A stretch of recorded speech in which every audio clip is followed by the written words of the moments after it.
don't remember him having a kid. Yeah, I'm pretty sure he is. I know he's married. Maybe whatever. Maybe he's married. I thought he had kids. I mean, maybe he's a dad to a dog or something. Something like that, yeah. Either way, Okay. but that kind of like just a settled, goes to Las Vegas, wins the World Series of Comedy.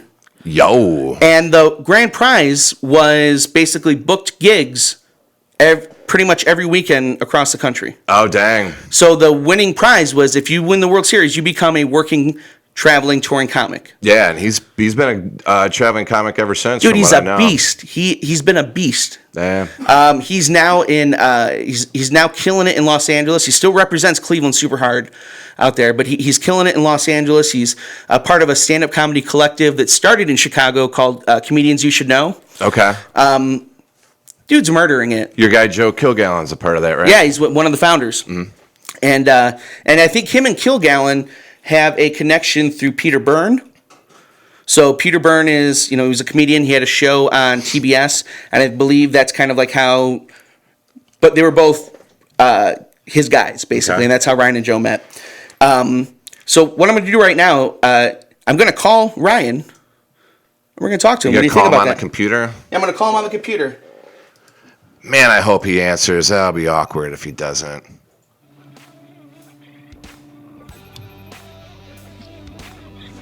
Hello? Yeah! What's up, Ryan?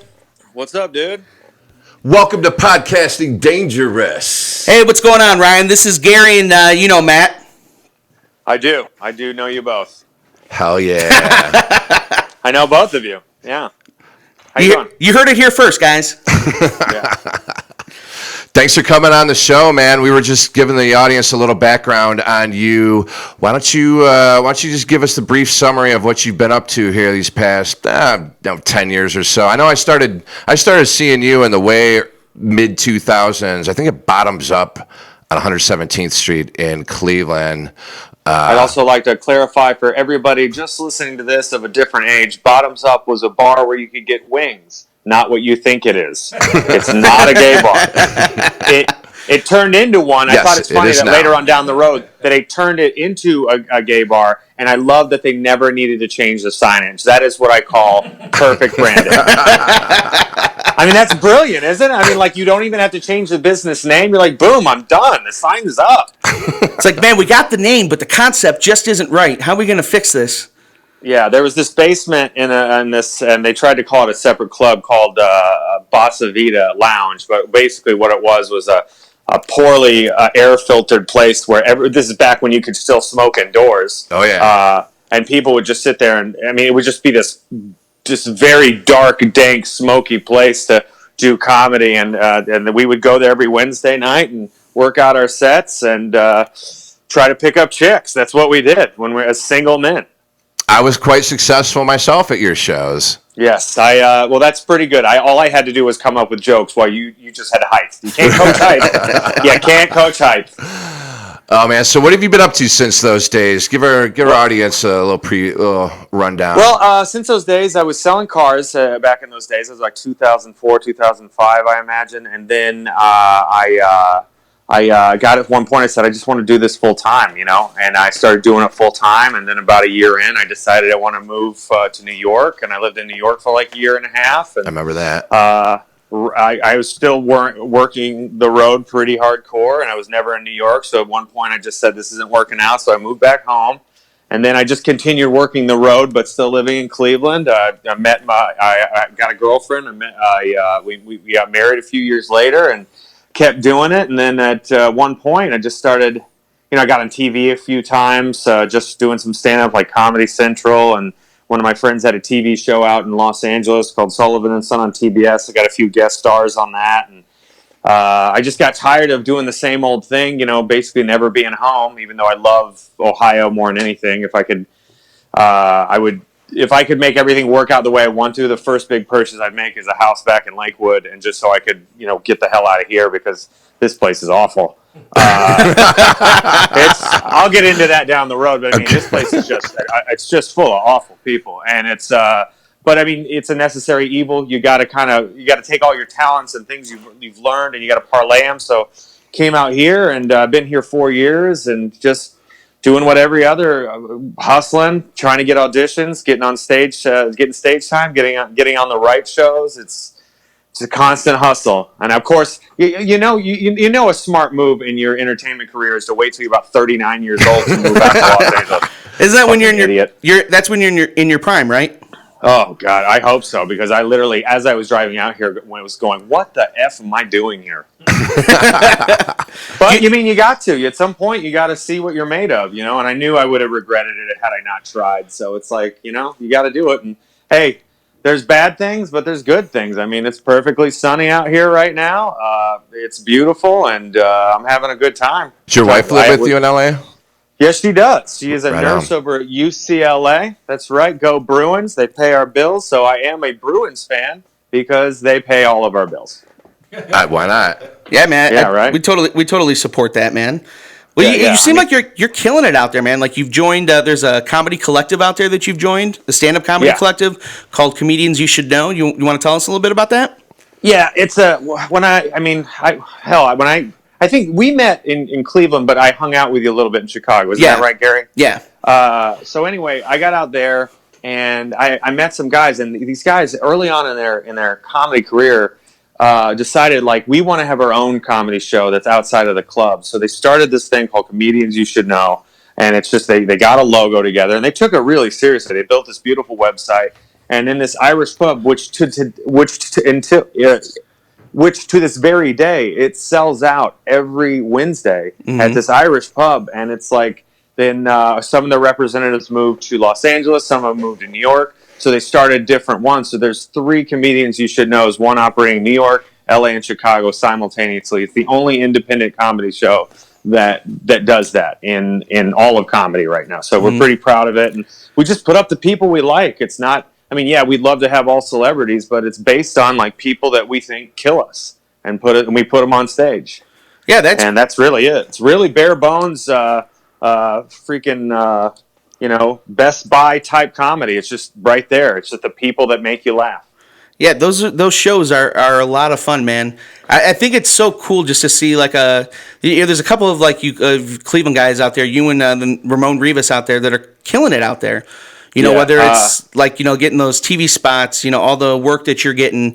Doesn't he have a big special coming up here soon?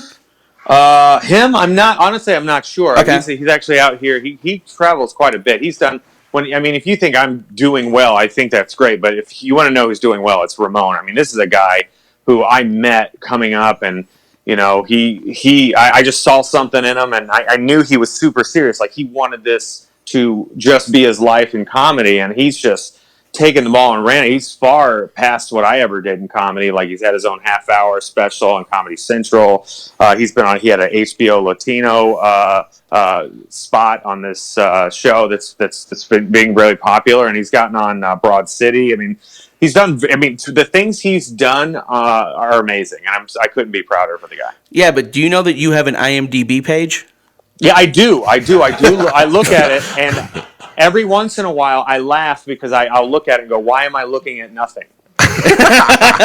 It's there. In fact, I made sure last night to look and make sure it was there. Gross. I was like, Ryan Dalton's got to have an IMDb page. Yeah. It doesn't even matter if there's anything on it, dude. As long as in the search results, it's like the 4th one down under like a Wikipedia. If you got a Wikipedia page and an IMDb, you know that you're either making it or you're on a government list. Honestly, I think there's more credits on a fortune cookie. That's how little is on that thing, man. I'm glad that you think that, and if the illusion works, and that's what people just keep passing that lie around, just keep passing it around. Yeah, man, we're trying to build you up. So when you come back here, we're thinking State Theater. Yeah, you know what? That's the ultimate goal, man. Everybody here, if you're a comic, wants to have a Netflix special, and it's in itself is a living torture because in this town there's more. You'd be amazed. There's more billboards for things that don't actually exist. They're just advertisements for television shows and movies. Just billboards for things that aren't real. But the thing that kills you as a comic is that you know what you want in your dreams, and you walk down Sunset or Melrose, you look up, it's everybody else you know with a Netflix special. It makes you want to jump into traffic. Oh, I feel you, man. I've been, not to get this off course, but I quit doing comedy some years back. If people don't know, I was a bar comic, but it's like watching late night television and seeing everybody that from that Chicago scene. Yeah. Get all these late night things. It's invigorating, but you're also like, man, that would have been cool. You know what I mean? Yeah, it's dude, it's a constant wrestle. Like even last night, I was at the world famous Hollywood Improv. That's where we do our show, and I'm there, and I see my friends, and I'm like, I was there for a good purpose, just to hang out, and then I was there, and I got in a flash. This anger built up inside me. Because I'm like, I don't want to watch you do this. I want to do this. And I was like, dude, do you don't want to be that guy in public? So, I hung out a little bit, but as soon as somebody asked me to go, I turned around, got in my car. I was there 30 minutes. I was like, I can't watch another person do what I do. I can't do it. For sure. It gets hard sometimes. It's different. It's different when you're on the show and you sit back and watch your peers, and then it's cool. But if you're just there because you're not doing it and they are, you're just like, I can't handle it, man. It's too gnarly. I gotta go. So Ryan, switching gears to sports. Oh, I can't wait to talk about this. Which is what this show is all about. We know you're a big Cleveland sports guy.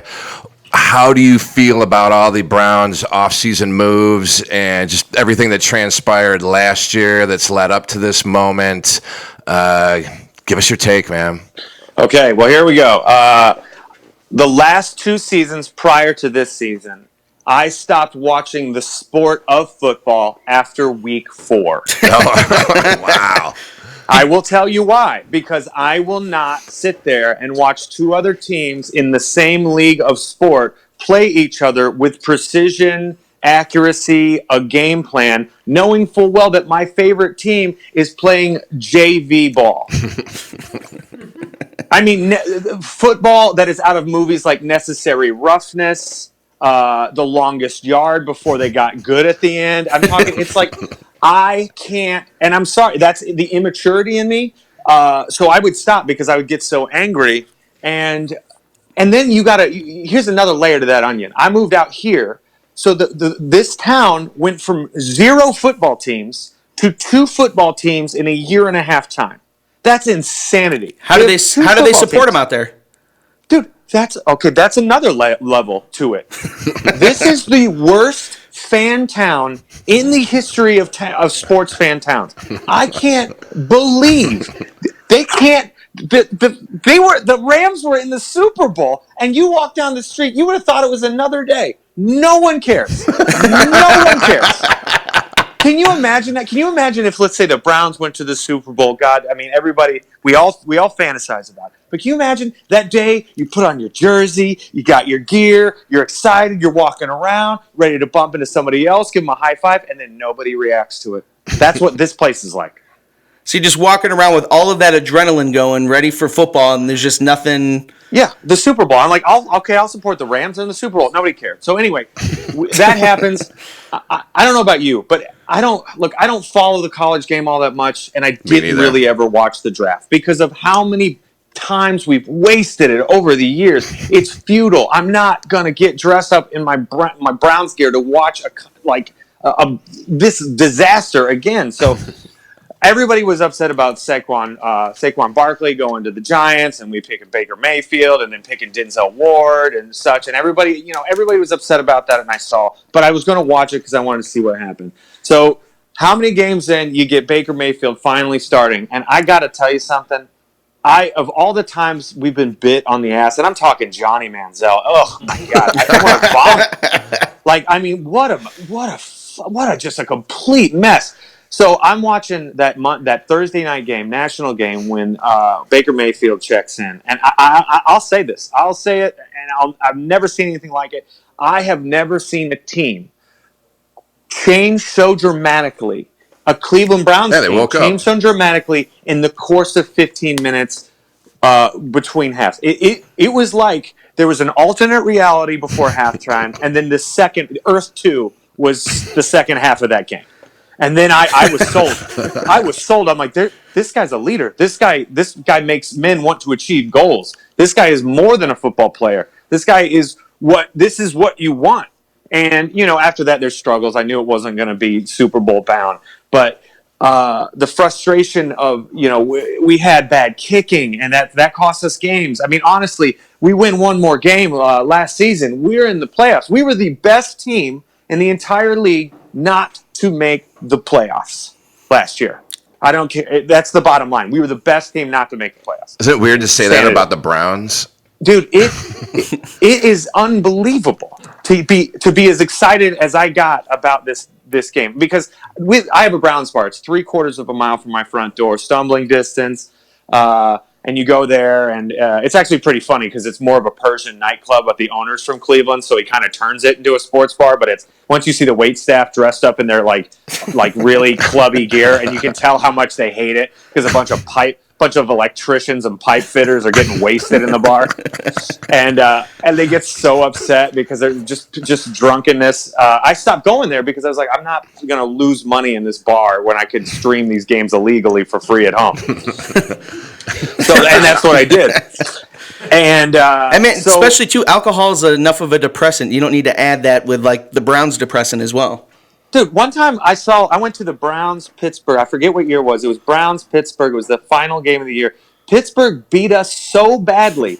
I went home and cleaned my house. From top to bottom. Because I was like, I am not going to let this loserous thing affect me. I'm going to push. I'm going to be the most productive I can because I have to wash this off my skin. It was so embarrassing. Was it the 0-16 game? No, we scored some points, but it was literally, they just had sex with a dead body. It was gross. I mean, dude, it was gross. I was so ashamed. And I stopped actually out here, and during those last 2 seasons, I stopped drinking because I'm like, I don't want this, even though football starts at 10 a.m. and is done by 1, our games. I mean, I don't want the rest of my day ruined because of this. I can't do this anymore.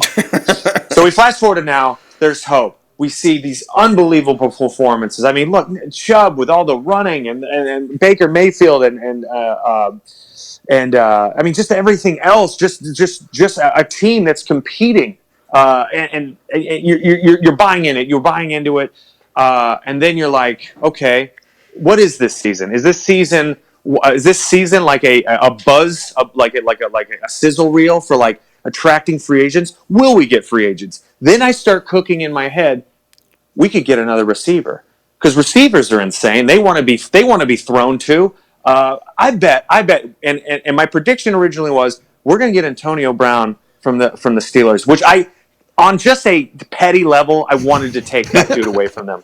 Dude, wouldn't that have been great just to take him away? But honestly, on one level, it's nice to take him away, but I don't know that I want a Steeler wearing a Browns uniform, man. It's just kind of icky. You know what I mean? Hey, man, I don't care. When Joe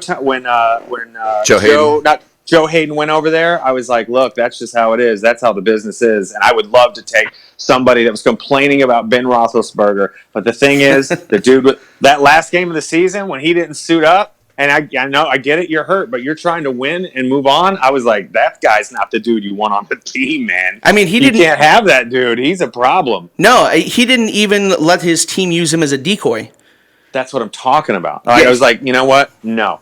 And then I made the prediction. I was like, you start seeing all these Insta posts with Mayfield and Landry like hanging out with OBJ, and I'm like, dude, they're gonna get him. They're gonna get him because even OBJ knows what a winner is. And let's think about this for a second. OBJ was complaining about a 2-time Super Bowl winning quarterback who couldn't get him the ball. Yeah, that means that dude is probably fading. It's not that he's like, I'm a playmaker. Just get the ball to me. And I was talking to some people like, he gets injured. I'm like, I would get injured too if I had to run back and reverse gravity to catch a ball. I'm not getting. So he wants to go play in his prime for somebody that can get him the ball, who's a leader, who can move everything forward. And I kept telling people that. Then a week from that prediction, everything goes down. And I got to tell you something. As a Cleveland sports fan, I've equated it to this event second only to when LeBron James came back to the Cavaliers. Ooh. I would definitely agree with that. This was the first time came back. Yeah, to the Cavaliers. when LeBron came back, when he came back, I was excited, but I didn't literally jump out of my seat and scream like a child.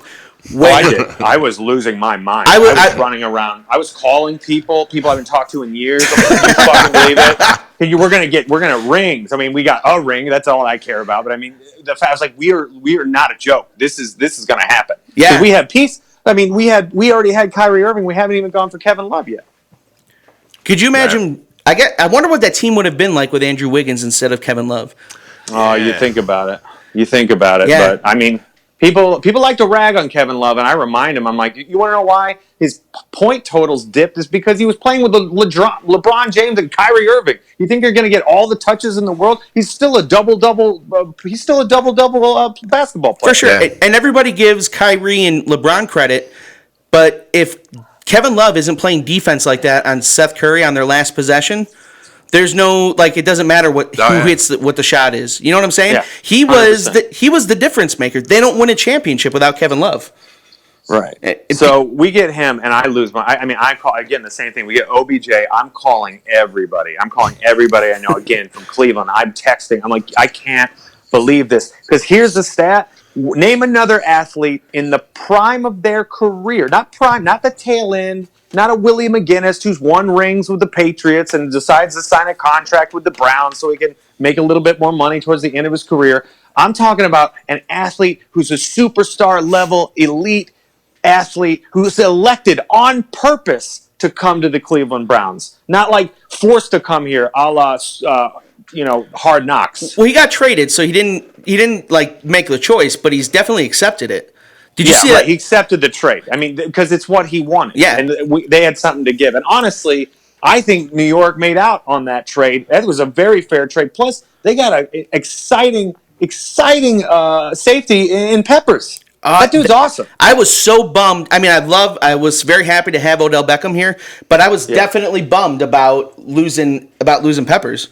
He was arguably one of the best athletes on the team. Yeah, I mean, when Baker Mayfield came in the game, I've told the story on here before, but I went and bought Madden for the first time in 15 years so I could be Baker Mayfield once a day, every day, from that on out.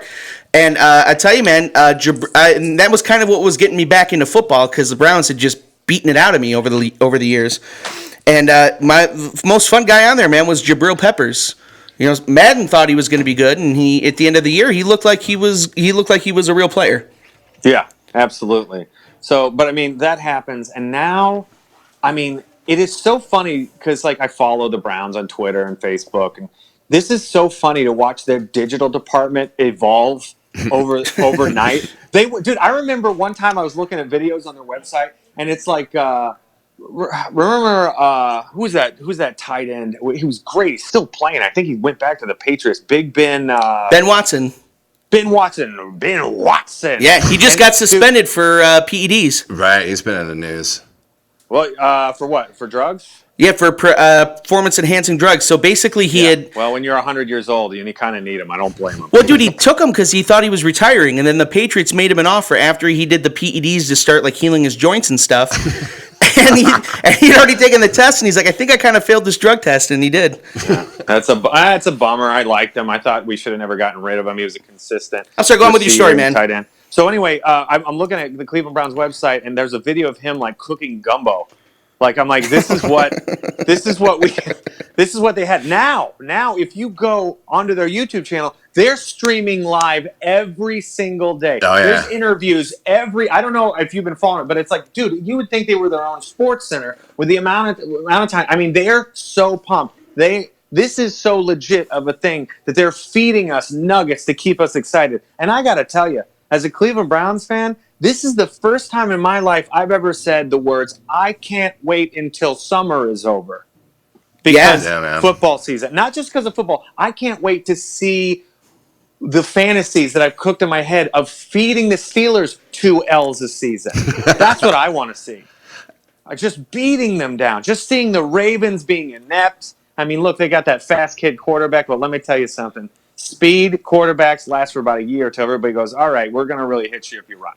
I think this is the first time I've ever paid so much attention to the Browns draft and the rookies, really getting to know all of them.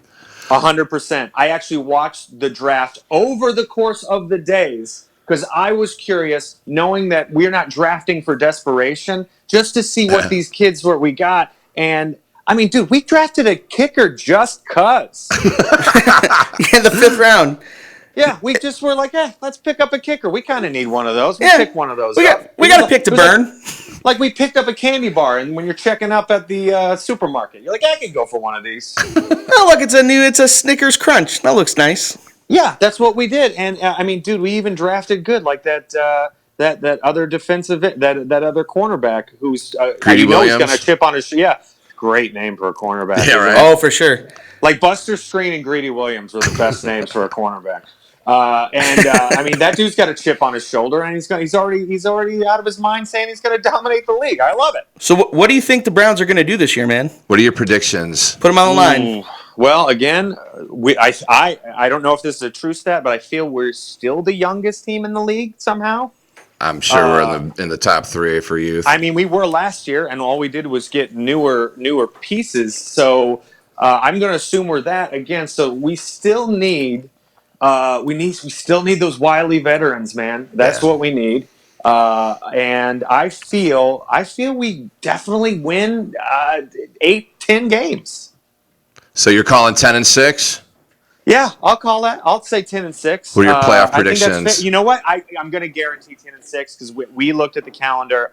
This is the best. This is a great season for us as far as a calendar year. I love that. So guaranteeing 10-6. I'm gonna guarantee 10-6. Are we gonna have any? Are we gonna have any award winners? Any MVPs? Any offensive player, defensive player of the year? Any rookie of the years? I tell you what, this Nick Chubb over here. If we give him the blocking he had, and he just keeps it up, he may be the leading rusher in football. You think? You think even with Kareem Hunt coming in the second half of the season? Dude, that is God. Is it? I mean, dude, I can't believe I didn't even think about that. Yeah, have you forgotten about that? The fact that we have a general manager who says, "All right, you know what? We'll spend $1 million for a gamble. We don't know what this drug. We don't know what this whole this whole battery situation is going to turn out or what happens. But we'll sign this amazing running back for $1 million, who we know is going to be suspended for who knows how many games." And then the gamble pays off in our favor, where it's 8-game suspension. We get him for a second half a season. Oh, this is too good. It's great. We just keep saying stay away from the 9. We keep putting it out there that it seems like whenever an athlete goes to the 9, something crazy happens there. I don't know if you, dude. Have you been to the 9 downtown? I have once. I'm like, oh yeah, this is where douchebags must thrive. Oh, for sure, man. That's where that's where if you want to get punched by a football player or a basketball player, you end up on a Friday night. Yeah, I mean, look, not everybody can have the head on their shoulders. They're still kids. You got to think about that. Even though they look like giants from another dimension, they're still kids, and they're going to make bad calls. So, yeah, I don't like that he's there either. I'd like to keep him someplace boring like Westlake or Bay Village or something. You know? As far west as possible. But we have an offense for once that I'm like, dude, we have a lot of ways to beat you down the field, man. A lot of ways. And our offensive lines is, dude, it's too good. It's too exciting. Look, I'll tell you this. For the first time, I have a Baker Mayfield jersey and I have an Odell Beckham Jr. jersey. I haven't had a new jersey for the Browns ever. I have like a Willie McGinnis jersey that I think I found somewhere. Dang, you need to take a picture and post it to our Facebook page. There's a lot of homeless guys downtown with Willie McGinnis jerseys. Yeah. I mean, I took a picture of all my Browns gear saying, no, I don't care. I'm not looking forward to this at all. Why would I care? What would tell you that I care about this? But I got to wear my Baker Mayfield jersey last game of the season, and I mean, dude, I literally cannot wait to see this happen. It is so exciting. So, Ryan, we've got an important question that we ask all of our guests. Who do you think is the sexiest Cleveland Browns player? Current roster. Good question. Let's see here. Well, sexy is a lot of things. It's not just looks. It's also abilities. Like this Duke Johnson guy can cook. I don't know if you follow him on Instagram. This guy can whip up some food. That's very sexy in my book. But right now, I'm going to have to say it's I'm gonna say it's ODB, man. The dude's Okay. a What? superstar. No! ODB, man. No! ODB No! he's typically coming third behind Myles No, Garrett and there's then one. and Baker Mayfield. No, behind you know what? Baker I'm gonna- Mayfield, I then gotta Myles stop. Garrett. It's Baker Mayfield, That's bro. what I said. Myles I No, Garrett. gotta you go said back. Hold Myles on a Garrett second. first. It's Baker. No, I it's didn't. Baker Mayfield. He's the quarterback. Oh, man. He's always on the one second. sexiest. Hold on one second. Myles I'm Garrett gonna was go in ahead and second change place, and that- I'm gonna change forget my it. answer Gary's because very I passionate forgot one about thing. this. What'd you forget? I forgot one thing. I love animals, and Myles Garrett loves animals. So I'm gonna say Yeah, that's my guy, Myles Garrett. That's 4 people now that their sexiest player has been Myles Garrett. And I think there's 3 or 4 that have voted Baker Mayfield. But You know who I ran into at Ralph's, like right around the corner from me? Devin Kajust. he was a big deal on Hard Knocks for about an episode or 2 last year. Yeah, man. I was like, I mean, first of all, you're like, Jesus Christ, you're huge. I mean, not massive, but he's definitely like a big person. I was just like, wow, Yeah, he's you live big down the dude. street from me now. Wow. Do you tell That's you a about his bummer. crystals and shit? Oh yeah, that's what I wanted him to. He's very like spiritually weird and stuff like that. So I was trying to get him on this comedy show that's like comedy and crystals because you can't just do comedy. Comedy and crystals. I'm not kidding, and that's what he's out here with all this spiritual shit. So that's his thing.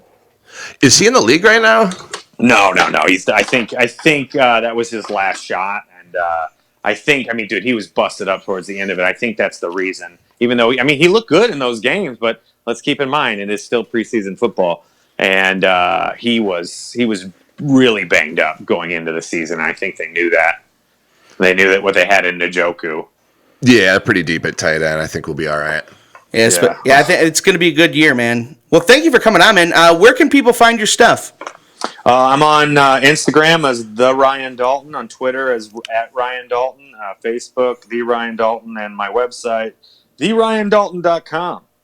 Do you have any? IMDb. Yeah, he has an IMDb. Do not forget his IMDb. And do you have a Wikipedia yet? No, I don't think I do. Who in the Illuminati sets that up? I don't know. Usually, I feel like they wait till somebody does something horrible, and then that's when the Wikipedia shows up. When I got to do something embarrassingly horrible, and then all of a sudden that'll show up on its own. I would also, too, if you're feeling a little nervous, I might just do a check, because they sometimes predict deaths, a couple hours before. The whole Chris Benoit thing, a few years back was a little crazy. It ended up on Wikipedia hours before anybody ever knew any of that stuff happened.